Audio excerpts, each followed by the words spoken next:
Hello and welcome to the Let's Talk Azure podcast with your host Sam Foote. And Armstrong. If you're new here, we're a pair of Azure and Office 365 focused IT security professionals.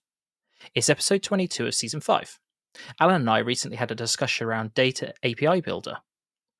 It's a powerful tool designed to streamline the process of creating and deploying APIs for data-driven applications. And what did we cover? What are CRUD APIs and why are they important? How do you use it? What are some of the use cases for the solution? And how much does it cost? We've noticed that a large number of you aren't subscribed. If you do enjoy our podcast, please do consider subscribing. It would mean a lot for us for you to show your support to the show.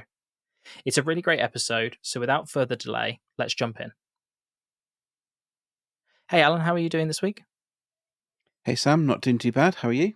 Yeah, not doing too bad. Not doing too bad. Are you are you all product updated out, if that's even a term that I can that I can use? Yeah, definitely.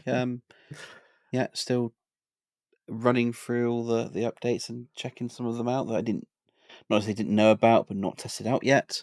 What about you? Yeah, I think I added more to my things to look at list in last month, and I don't feel like I'm gonna get through it this month, if that makes sense, right? So yeah, it's going to be interesting to see what our end of month update episode is like this month. See if they, they push out anywhere near as much stuff. I bet you they will. They're an absolute machine. Yeah, it's definitely gonna be some things in there. So, but yeah, just recovering. I say recovering, but just I guess last week we had InfoSec, didn't we? So there was a lot of activity there as well. Yeah, I think big thing that I've been sort of looking at is the sort of coverage from Computex, like new hardware that's coming out. It's interesting to see more details of these. I think they're Snapdragon processors that are in the new Surface laptops. Interesting to see their sort of local AI capability that they've got. I don't know. Well, at least Twitter was a bit ablaze with recall concerns around privacy. Yes.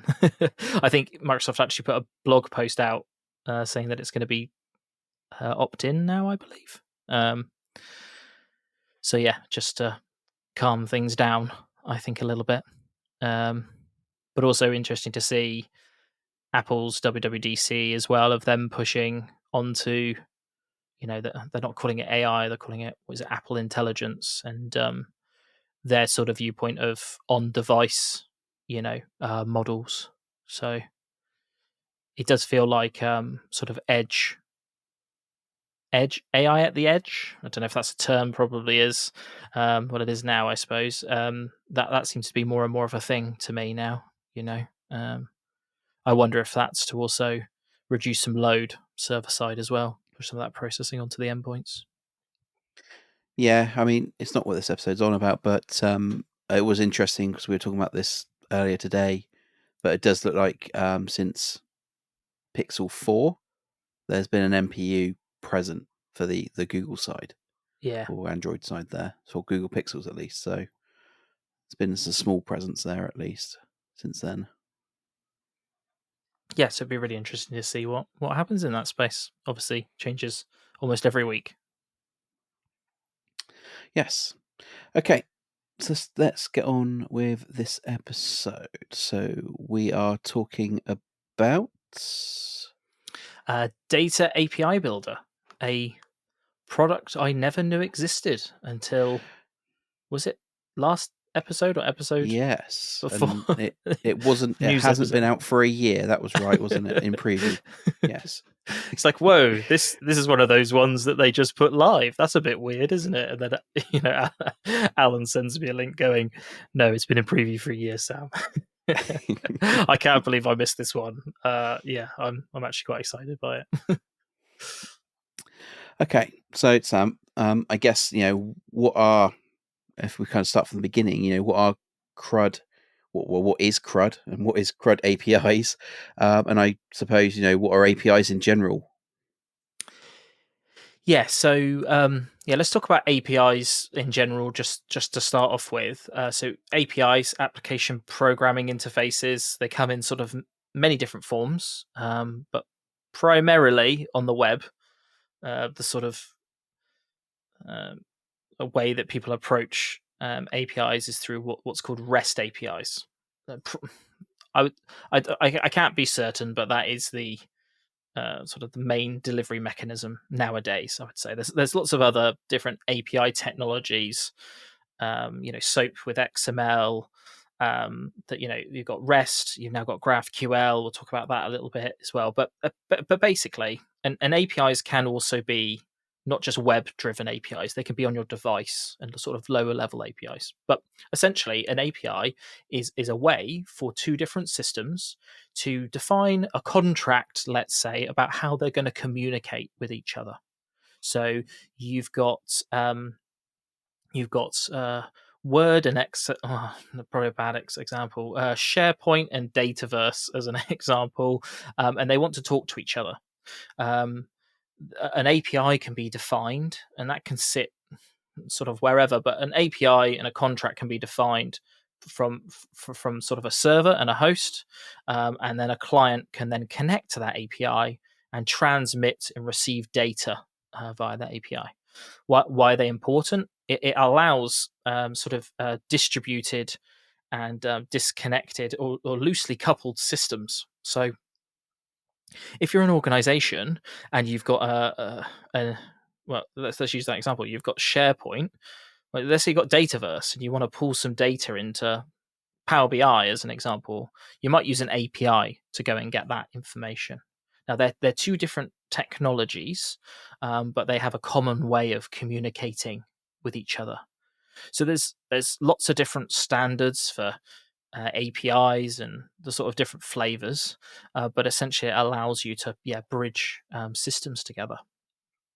So APIs, sorry, massively popular, in use everywhere, ubiquitous. That is, that's just a pivotal part of modern day computing. CRUD APIs stands for Create, Read, Update, and Delete. Now, a lot of applications, all they are doing is creating data, reading data, updating data, and then deleting that data potentially. So when we're talking about a CRUD API, it's just those simple sort of data management actions that you need to take. So let's say you've got a to-do list. You might want to add a new item to your to-do list. You might want to read the list of to-do list items so you can display them to the user. You might want to update one because you've found a typo or something. And you might want to delete one or mark one as complete, as an example for a to-do list. So these types of sort of CRUD API, a lot of API interaction and a lot of building of APIs is sort of scaffolding and building that very basic, those four basic actions, really. You do have other business logic that you might want to trigger in so that, when somebody deletes an item from their to-do list, you send them an email. Silly example, but that's another bit of business logic, really simple sort of process flow. If user deletes item, then send email. So when that delete request goes out, there's another little bit of code, might not be little, another bit of code or business logic as we call it, that goes off and actually sends that email. But a lot of the time it is just data management, updating, moving data. So a lot of time is spent by developers building, and there are frameworks out there to accelerate that scaffolding. There are lots of sort of what we call SDKs, platforms that you can essentially start to. They're sort of opinionated frameworks, so to speak, that allow you to accelerate that development. But building these sort of these APIs does take a lot of time, and developers are scarce and they are expensive. So anything you can do to make them more efficient, or make it easier for non-developers, as an example, to actually build these APIs, there's some real potential efficiencies that can be gained there and real money saved. Yeah. Okay. So, yeah, I mean, I've probably consumed APIs, and as you said, kind of this kind of stuff has been around the 365, environment. But yeah, creating one from scratch and things like that, I think I'd have no idea how to start that, to be fair. Um, but yeah, so I guess, if we kind of talk about, the data API builder, what are the key things that it's trying to solve? Yeah, so the data part of that, that name, data API builder, is really around that, so those CRUD actions, so to speak, right? So let's say you've got a database, right? And I'll use the example of like a internal application at a business, let's say, right? Let's say you've got a SQL Server database that may be part of like a legacy application, as an example. That's probably what I'm going to use. And maybe that application is end of life. Maybe it was custom built by somebody, potentially years ago. And maybe you want to get access to the data that's in that database. Now, you could use let's say you're using SQL Server. You could use the SQL Server client, SQL Server Management Studio as an example, and you could connect to that database and sort of read the data from the database. And if you're not really used to databases, imagine a bunch of Excel files, which we would call tables, rows and columns of data, effectively. So you've got a database with a bunch of tables in it, but imagine a table as an Excel sheet. So I've got my database, but I want to maybe connect to it in a more modern way. Maybe I want to use a REST API so that I can integrate it with another new, more modern part of a system. Maybe I'm building a Power Automate flow, or I'm building a Logic app, or I've got some, I'm using Data Factory or something like that to build a data flow. But I need to access that database in a way that maybe I don't have access to a SQL client where I can connect to it, and maybe I want an API there. So you could then hire somebody to create a new like API layer for you. So they put all the code in place to build all the actions that you want for all of the tables. You scaffold the code, and then you host it somewhere, basically. So that's absolutely fine. If you've got an in-house development team, somebody that knows how to do that and also secure it as well, because we'll talk about that. And that's fine. That's sort of really sort of traditional API building. Now, what Data API Builder is doing is it's a tool that is effectively it's a command line tool, but then it's also an actual process itself that runs. And what you can do is you can create a configuration file. And I'll talk you through how you install it and get started with it. But you basically build a configuration file which points Data API Builder at your database. And then you say, hey, in this database, there is a table called to-do list items, as an example. And it will go off and it will read what's in that database table. And it will automatically create an API for you with those CRUD attributes there ready to go automatically. So you can do extra configuration for sort of more advanced scenarios. We'll talk about a few of those later. But essentially, if you want, create, read, update, delete REST API endpoints, it's going to generate that for you, ready to go. And then it's going to do things like create you an open API specification. What an open API specification is, it's effectively a schema or a specification document for your API. you can plug that into other systems, and then those other systems know what they can and can't retrieve and the types of data that are returned. But Data API Builder gives that to you automatically. So when you run it, you go to a special URL, and it shows you the configuration.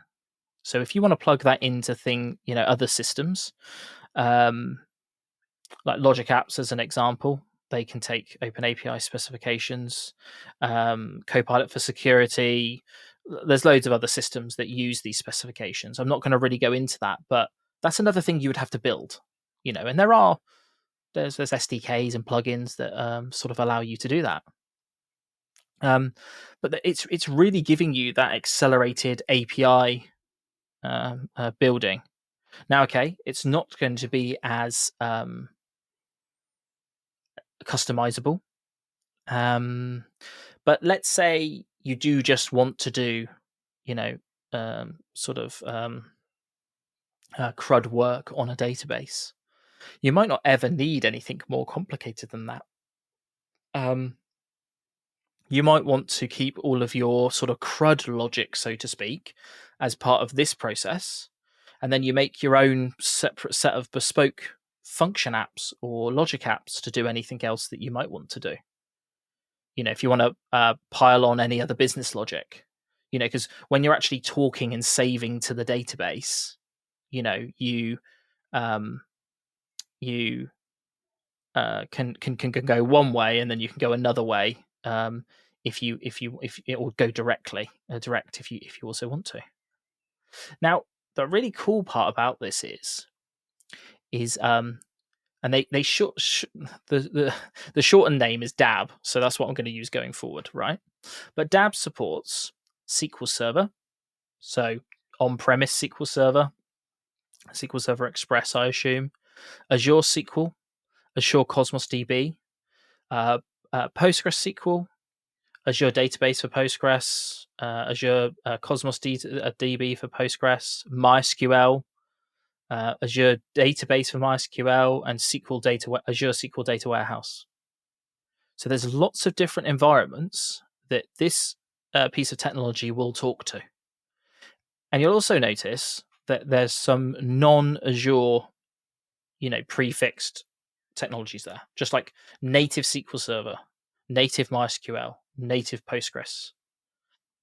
So I know this is called like Azure Data API Builder, but you could, in theory, connect it to MySQL running anywhere. I don't know what the minimum version that's required, but that's just something to really call out. Is that it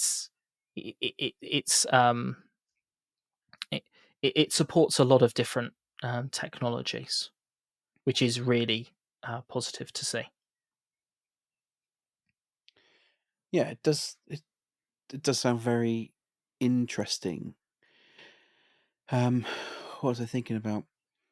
Yeah, I guess kind of like you said, if you're working in an API space, or you need to have access to that data, and you can't, like you said, use a SQL client to access it, then it's perfect, isn't it, to kind of just bring you that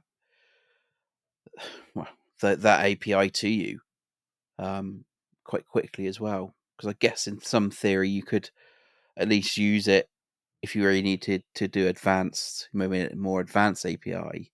At least you could start with this to make sure that the data is in the right format and things like that as well for your API. Because I guess that's a question as well about how you consume it, or how it comes out of the API without much effort, at least. Maybe, I don't know. Let's say that you were connecting to new systems, right? Let's say you had an old legacy application, and let's say you were building a new version of that. Now, the people that are working on the user interface, you might be building a brand new API to go in between, but this could be a really good way to expose that older legacy data to those developers that are working on building that new user interface. Because you bring Data API Builder up, they can develop and work against that because they know what types of data they're going to get, and I suppose kind of in what format. So you could even use it as just like a temporary solution whilst you're migrating to something else. But it's not marketed as that. There are other features in there, which means that it can be run in production as well. Yeah. Well, I mean, from the sound of it, using Azure Cosmos DB and Azure SQL, it's definitely not legacy capability, is it? So it definitely sounds, definitely more, production or more recent sort of functionality there. But yeah, it's definitely interesting. Okay, so I guess you've talked about kind of what it is, but how do we use it? Okay, yeah. So the first thing that you have to have is you have to have .NET 8 installed, and so that's sort of the first sort of prerequisite. It's a tool within it's a .NET tool, which is essentially a what's the best way of describing it? It's like it's literally like a plugin or a tool that is sort of installed into .NET itself. So you get .NET installed. That's relatively simple on loads of different platforms. It's really across platform. It's basically everywhere. And then you just do .NET tool install, and you install it globally, and it's just Microsoft.Data API Builder. You just run that command. All the docs are basically really good, really simple. Then you've got to have your sort of database that you're going to connect to. So when I worked through this, I just created a Docker container with SQL Server in it, just quickly to bring something up, and then you create your configuration file. So you do what's called dab init. So once you've installed the tool, you get like an actual executable that you can, an application that you can run. It's in your path. So you just do dab init. You tell it what type of database it is, the connection string to that database, and some other sort of options. So you do that first, and that creates your connection into it. And then what you do is you add each entity. So this is basically each table that's in that database. So if you had what was the example I used? To do list items, you would say like dab add to do item, and then you do the source, dbo dot to do list items as an example. Once you've run that, and let's do a happy path. Let's say it's all sort of gone smoothly. Then you just start the service basically. So you just do dab start, and it will spring into life, and it'll give you a URL to go to. So I think by default it's localhost port 5000, and you go there, and then you do the localhost 5000 /API / the name of your model that you've just created, and it will just list all of those items that are in the database. There's filtering, there's paging, there's all sorts of options there that you get out of the box. You don't need to build any of that. It's all just built in by default. And if you want to get to the Open API specification, so it uses a system called Swagger, which is like an application that sort of hosts and manages that specification. And you can go there, and then you get a sort of interactive user interface, web interface, where you can actually execute some of the API requests direct in the web browser. So as long as you've got your database all ready to go, and lots of people will have databases that they want to interface with, you just run literally a couple of commands, and then you can have a fully fledged sort of API development environment ready to go. Wow, there's not much to it, is there at all? There's a lot of it's powerful, but relatively simple to get started. Okay, I have got some questions, but I think I'm going to wait till after the next section. It might come out of this. So, can you take us through, how it works? Yeah. Okay. So I've spoken about sort of by default you get a sort of REST API. So you have if you're utilizing REST APIs, you get post, get, put, patch, and delete actions. You get filtering, sorting, and pagination built in. There is also an in-memory cache as well for the actual the data there. And then, yeah, I've spoken about the support for Open API specifications. You also get a GraphQL endpoint. Now, GraphQL is a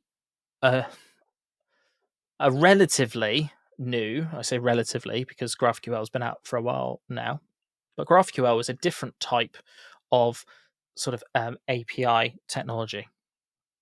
Essentially, in GraphQL, the person that's consuming the API describes to the API what they want to return. So on a REST API, if your to-do list items has got like a title and a description, if you request a list of to-do list items, you're going to get titles and descriptions sort of every time. But with GraphQL, you can say, "Oh, I only want to get the titles. I don't want the description." Why is that? Because I only show the titles on this screen.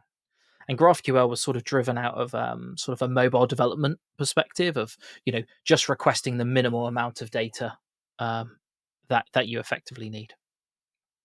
So not only is REST supported, GraphQL is also supported. And you can set up, your queries. If you're into GraphQL, some of these things that I'm going to describe will make sense to you. You can do queries and mutations, and you can set all that up in as extra config. You get filtering, sorting, and pagination as well, but also relationship navigation as well. So you can define the relationships between tables of data, and you can navigate them on both the REST side and also the GraphQL side as well. So what relationships are is where you've got two pieces of data that are linked in some way. So like a user entity might have a list of to-do list items as an example. And a query that you might want to run is say, get me all of the to-do list items for Alan, as an example. So having relationships allows you to define sort of the navigation paths to pull back data, essentially.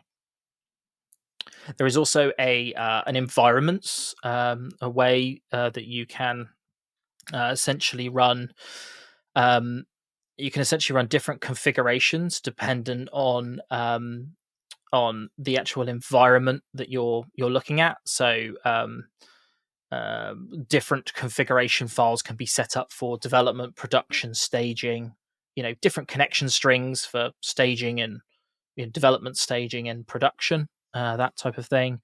So there's a very sort of flexible, sort of hierarchical sort of configuration. You can also use environment variables and env files as well. So there's lots of. It's very sort of developer orientated from that perspective. Something I didn't try, but is in the documentation, is having connections to multiple databases through one single data API builder. So you don't just have to connect to one database, you could connect to multiple databases and also different languages and different dialects databases. So if maybe you're going through sort of M&A activity, you're pulling in lots of data from your new acquisition, don't know, random example, you want to start pulling data out of databases to query it in Power BI, as an example, you could put Data API Builder in front of it to give you a nice REST API to connect to it. So yeah, very powerful. That type of thing would also lend itself to multi-tenancy as well, if that's what you're doing, like a separate database per customer, that type of thing. In database sort of relational database technology, there's a sort of a term called a view, which is you write a query to pull back some data, and you can sort of save it as a view, and that's effectively like a cached query. So you have the ability to bind onto views as well. So views are, I don't know, I haven't used views for a long time personally, but they were, I assume they're used lots still. I just haven't used them personally. But if you do have sort of an application or a database that maybe you're inheriting, or there's a specific technical requirement for you to have views, that is also still supported. The one that I'm really, the piece of functionality that I'm really sort of excited about for sort of legacy data interfaces is stored procedures. Stored procedures are effectively a bunch of SQL commands that are sort of bunched into a specific script, so to speak. So it's a stored procedure. You build your business logic in your database, and you execute stored procedures. There was one time that stored procedures were used for all manner of business logic, and they probably still are. Again, it's not something I really use today. But you can actually bind on to stored procedures, because stored procedures, you can pass parameters into them when they execute. So you can map all of that to your API as well via config. So from an actual connecting to databases and pulling data out of it, you've got quite a lot of support there for sort of key data. Sort of key data technologies. Authentication and authorization. So you can do you can put authorization in front of the API itself. So you can use Azure authentication, JWT, OAuth, those types of technologies. You can also have anonymous if you want, so that sort of anybody can access it. You can simulate authentication locally as well. So as you're developing, you can sort of build your integrations with those authentication systems, but not actually have it linked up. You can put custom user roles in, and you can also do row level security as well. And row level security is like quite I would say an advanced. Probably not now. I don't know, but probably quite an advanced sort of SQL technology where you're actually putting sort of RBAC onto at a row level. You can also do that in this system.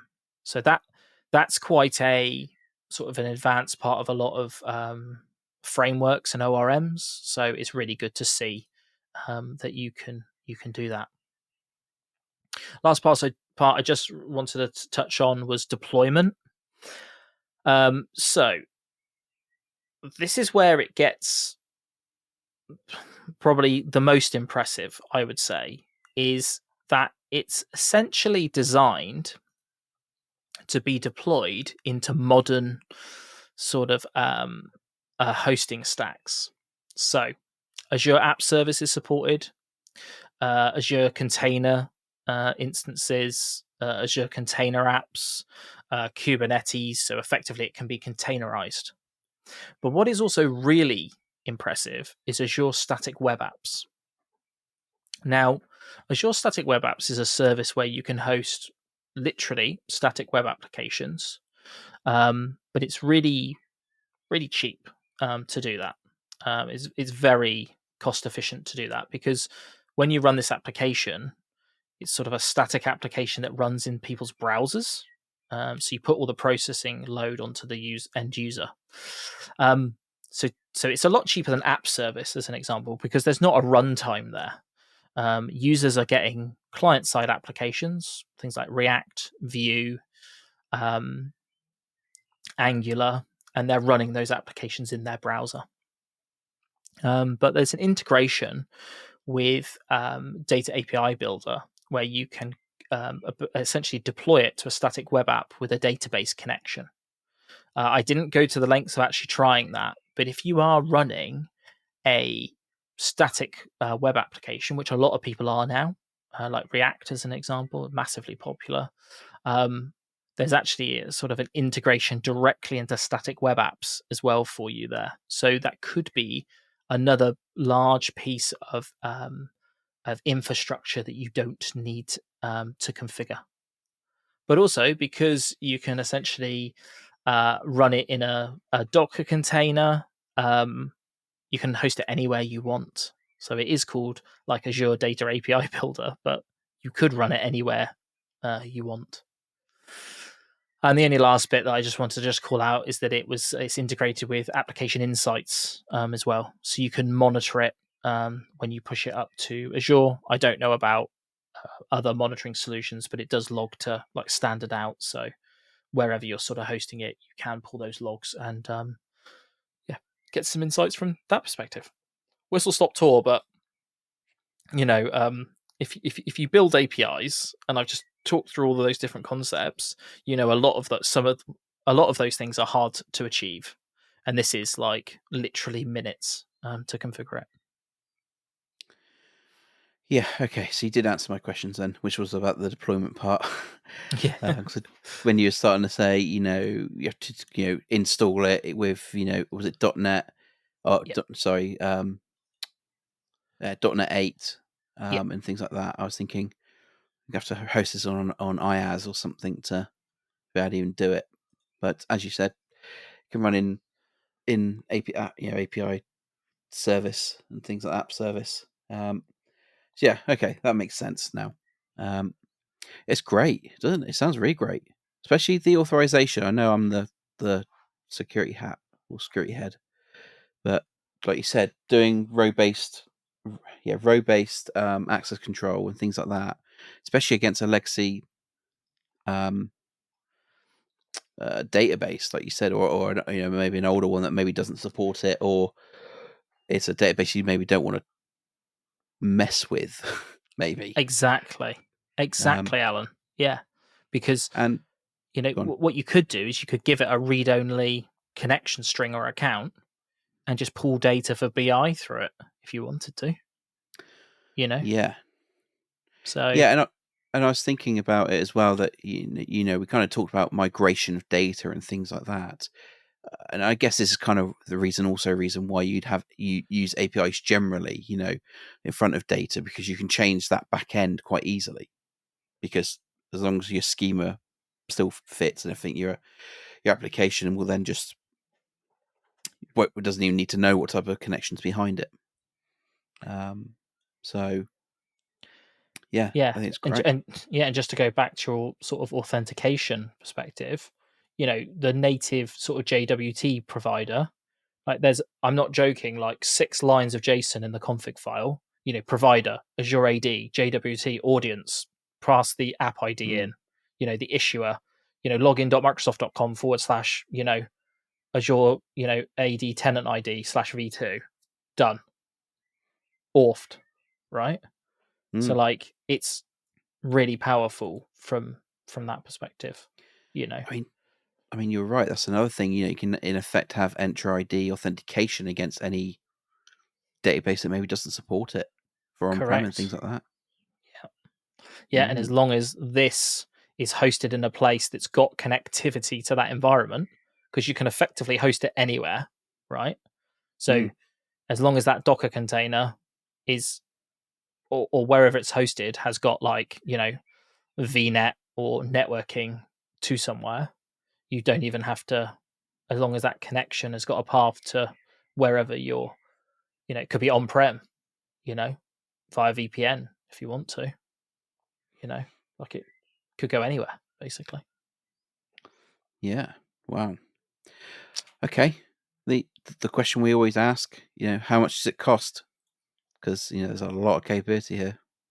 And Alan, I've sold this quite a lot in this episode, haven't I? We've been Yeah. going for 40 minutes and I've been sell, sell, sell. You should use it, right? And do you know what? Yeah. I'm such a nice guy. I'm going to give this to you. I say I'm going to give it to you. I didn't even make it. I don't even know why I said that. It's completely free. It's open source. It's built, developed on GitHub.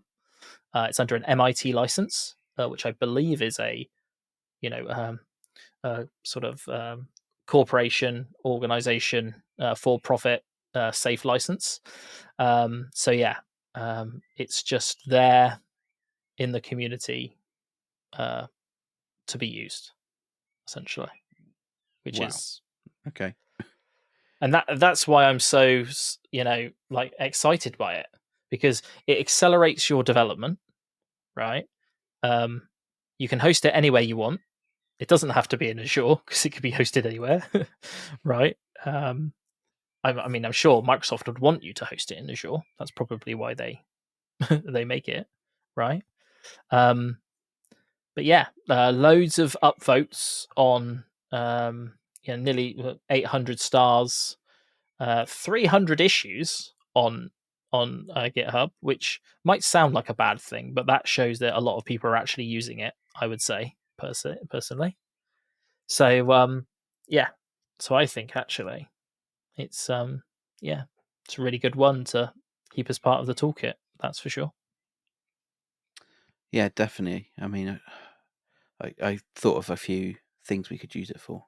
I think Yeah, we thought about it briefly last week when you found out about it, but yeah. I was like, yeah. what is this? How did I miss this? It's amazing, really, really good. I think I should just spend an evening going through the Git repositories of Microsoft in Azure. See what I've missed, basically. Cool. Okay. So, is there anything else about it apart from its awesomeness and its Yeah, freeness? free, and I definitely think if you've got a requirement where you're building these things, and you could do with some efficiency gains, and it works for you. It might not work for you, right? I don't want to advocate it. Definitely doesn't take away from what developers are doing day to day, but it might fit some of your requirements. So yeah, definitely check it out. See if it's something that you want to start using. Yeah, and I guess as well, it's might be one of those things that you start off with, like we kind of said, to get Yep. a connection to an application whilst you continue to develop it. Maybe so it's a quick thing whilst you either learn or look to get that API developed. Because again, you Yeah. might not know what you want. Yep. Don't get me wrong, design. You would have designed it, but sometimes you just don't know with the data. Do Correct. you? Sometimes it is um, kind of organic, sort of grown. Sometimes. Yeah. Exactly. Cool. Okay, so next episode, I'm going to talk about managed identities in Azure.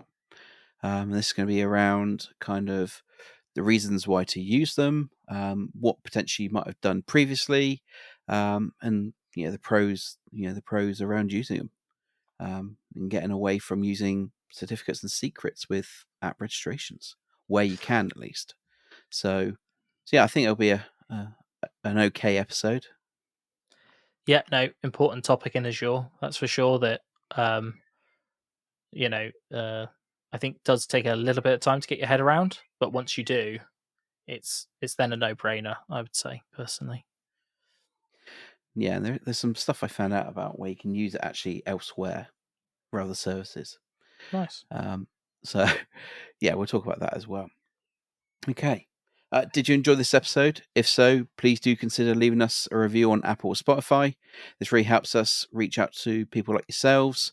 If you do have any specific feedback or suggestions, we have a link in our show notes to get in contact with us. Yeah, and if you've made it this far, thanks ever so much for listening, and we'll catch you on the next one. Yeah, thanks all.